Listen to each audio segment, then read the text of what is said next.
Ibrahim Traoré ne joue plus le rôle du leader militaire. Il cible maintenant l'ordre économique. Ce n'est pas une nuance, c'est une transformation qualitative du conflit entre l'Afrique et l'Occident.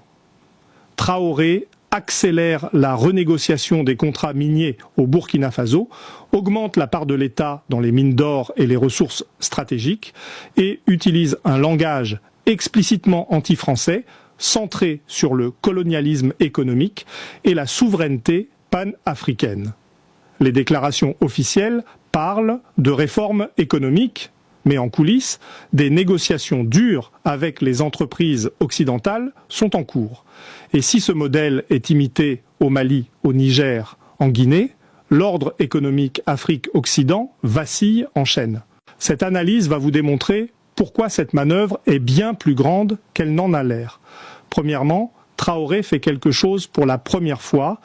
Il ne se contente pas du rôle de leader de coups militaires. Il devient un révolutionnaire ciblant l'ordre économique hérité de la colonisation. Deuxièmement, l'or n'est pas juste une ressource parmi d'autres, c'est le système dollar, c'est l'équilibre des réserves des banques centrales occidentales, ce sont des intérêts corporatifs qui génèrent des milliards de profits. Troisièmement, l'Alliance des États du Sahel crée une coordination qui protège ces manœuvres. Si Mali, Niger, Burkina bougent ensemble, l'Occident ne peut pas riposter efficacement. Et quatrièmement, les médias occidentaux utilisent l'étiquette junte militaire pour rendre les manœuvres économiques de Traoré invisibles, évitant ainsi de créer la sympathie qu'un nouveau Lumumba générerait. Commençons par ce que Traoré fait concrètement. Le Burkina Faso accélère la révision des contrats miniers signés il y a des décennies. Contrats qui donnent à l'État burkinabé une part minimale des revenus, souvent 10% ou moins, pendant que les entreprises étrangères emportent 90% des bénéfices de l'exploitation de l'or. Traoré dit maintenant non. Nous voulons augmenter la part de l'État. Nous voulons renégocier. Et si les entreprises refusent, nous avons d'autres options. Nationalisation, expulsion, remplacement par des partenaires qui acceptent les nouvelles conditions. Russie, Chine, Turquie sont prêts à accepter des conditions que les entreprises occidentales refusent. Donc Traoré a un levier, il n'est pas isolé, il a des alternatives et les entreprises occidentales le savent. Et le langage utilisé est révolutionnaire, pas technocratique. Colonialisme économique, ces mots sont choisis délibérément parce qu'ils résonnent avec les populations africaines qui ont grandi en voyant les ressources de leur pays exportées pendant qu'elles-mêmes restent pauvres. Ce langage est pan-africain, pas seulement burkinabé ou sahélien, c'est un appel qui traverse les frontières. Et Traoré construit ainsi une légitimité qui dépasse le Burkina Faso, se positionnant comme le leader qui ose dire ce que beaucoup pensent mais n'osent pas exprimer. Nos ressources nous appartiennent, nous ne serons plus exploités, la souveraineté commence par le contrôle économique. Et maintenant, la dimension historique, ce schéma n'est pas nouveau. Patrice Lumumba l'a fait au Congo en 1960, ciblant le contrôle belge des ressources minières, assassiné 6 mois après son élection. Thomas Sankara l'a fait au Burkina Faso, lui-même en 1983, nationalisant les ressources et réduisant la dépendance aux entreprises françaises, assassiné en 1987. Mouammar Kadhafi l'a fait en Libye, nationalisant le pétrole, tué en 2011. Le schéma est clair, les leaders africains qui ciblent l'ordre économique ne survivent généralement pas longtemps, soit renversés par des coups d'État, soit assassinés, soit détruits par des sanctions économiques qui rendent leur pays ingouvernable. Et Traoré connaît cette histoire, il sait ce qui est arrivé à Lumumba, à Sankara, à Kadhafi, et il fait quand même ce qu'il fait. Mais ce qui rend la situation actuelle différente, c'est le contexte régional. Traoré n'est pas seul. L'Alliance des États du Sahel, Mali, Niger, Burkina Faso, forme maintenant un bloc coordonné qui a quitté la CEDEAO et peut coordonner non seulement les politiques militaires, mais aussi les politiques économiques. Si Traoré augmente la part de l'État dans les mines d'or au Burkina Faso, Mali peut faire la même chose avec ses propres mines. Niger peut faire la même chose. Et si ces trois pays bougent ensemble, c'est beaucoup plus difficile pour les entreprises occidentales de riposter. Elles ne peuvent pas sanctionner trois pays simultanément sans perte massive. Elles ne peuvent pas organiser trois coups d'État en même temps. Elles ne peuvent pas assassiner trois leaders simultanément. La coordination crée une protection structurelle.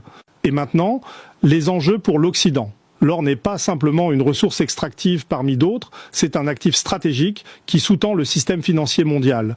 Les banques centrales occidentales détiennent de l'or comme réserve ultime. Le système dollar repose en partie sur l'or comme garantie de dernière instance. Et les entreprises minières occidentales génèrent des milliards de profits de l'exploitation de l'or africain. Si l'Afrique commence à renégocier les contrats miniers en masse, trois conséquences structurelles se produisent.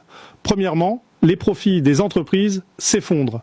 Si la part de l'État passe de 10% à 50%, les entreprises perdent 40% de leurs revenus et certaines opérations deviennent non rentables, forçant les retraits. Deuxièmement, l'approvisionnement en or se complique. Si les pays africains nationalisent ou expulsent les entreprises occidentales et les remplacent par des partenaires russes ou chinois, l'Occident perd le contrôle de la chaîne d'approvisionnement. Troisièmement, le précédent devient dangereux. Si Burkina Faso réussit, d'autres pays essaieront. Pas seulement au Sahel, mais en Afrique centrale, en Afrique de l'Est, partout où il y a de l'or, du cuivre, du cobalt, de l'uranium. Et maintenant, la réponse médiatique occidentale, une invisibilisation stratégique.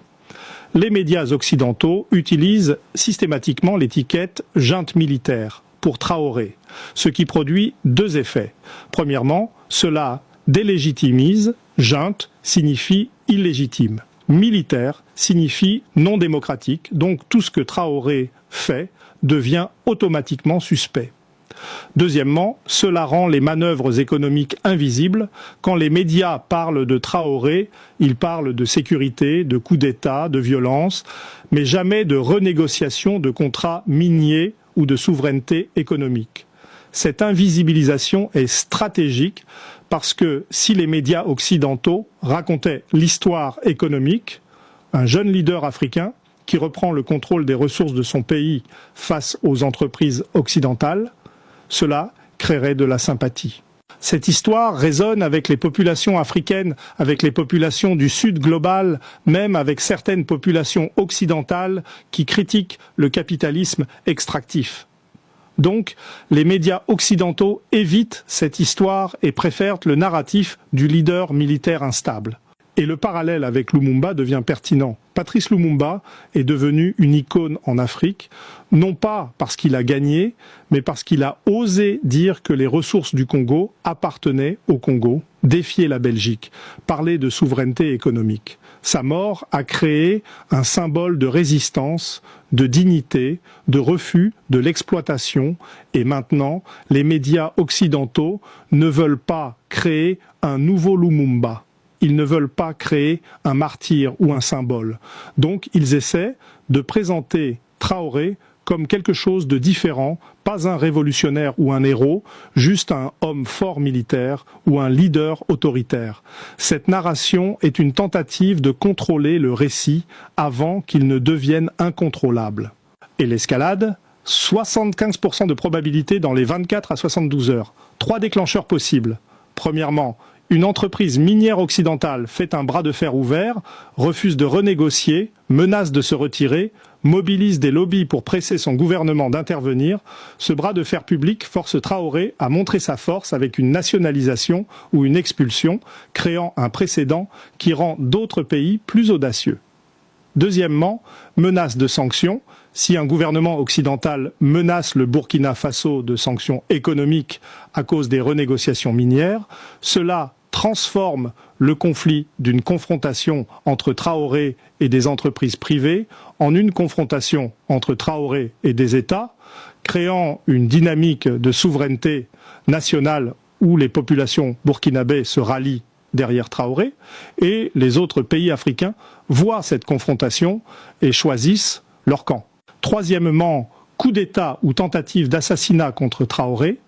Si des accusations émergent, notamment qu'un coup ou une tentative d'assassinat a été organisée contre Traoré à cause de ses manœuvres économiques, cela active immédiatement le parallèle avec Lumumba et Sankara, créant une mobilisation massive parce que les populations africaines connaissent cette histoire et savent ce qui arrive aux leaders qui défient l'ordre économique. Et les alliés de Traoré, Russie, Wagner, Chine, Turquie, ne sont pas motivés par l'altruisme, mais voient une opportunité géopolitique.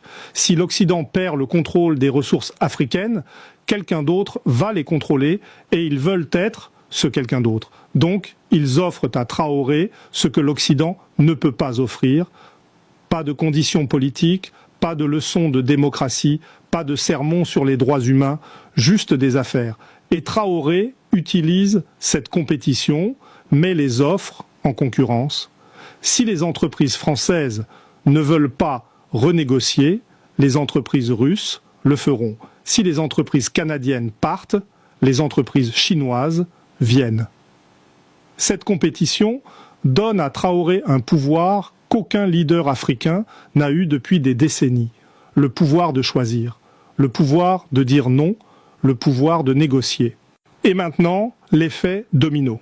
Si Traoré réussit à renégocier les contrats miniers sans être renversé ou tué, Mali regarde, Niger regarde, Guinée regarde, et il voit que c'est possible, que l'ordre économique peut être défié, que les contrats hérités de l'ère coloniale peuvent être renégociés, que la souveraineté économique n'est pas juste un slogan, mais une politique réalisable.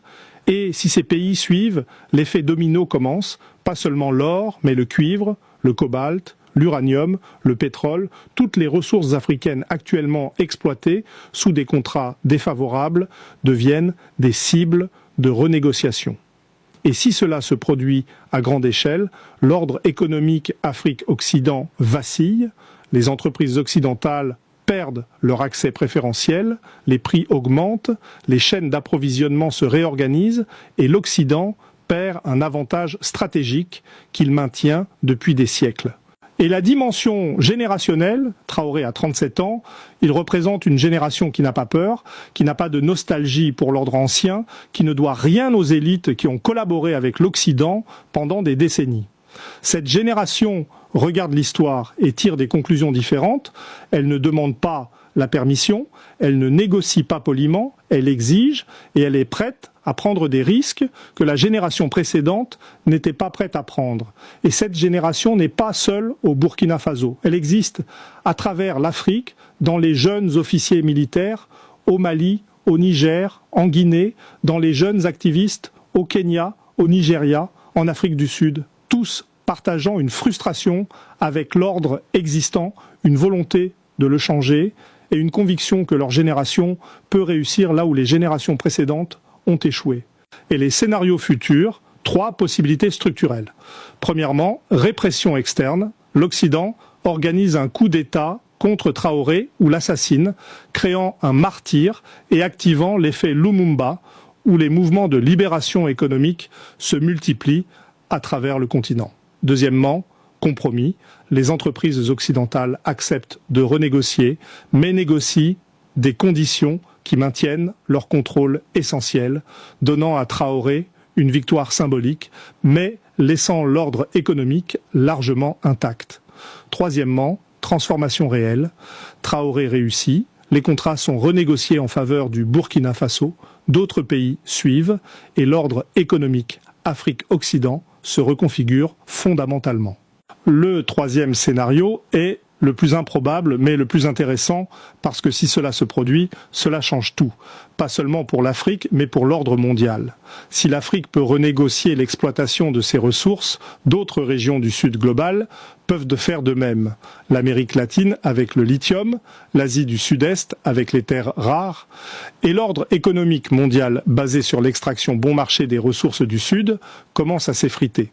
Cette analyse repose sur les actions du gouvernement burkinabé concernant la renégociation des contrats miniers, les discours de Traoré utilisant un langage panafricain de souveraineté économique, le contexte régional de l'Alliance des États du Sahel, les enjeux stratégiques de l'or pour l'Occident et les précédents historiques de Lumumba, Sankara,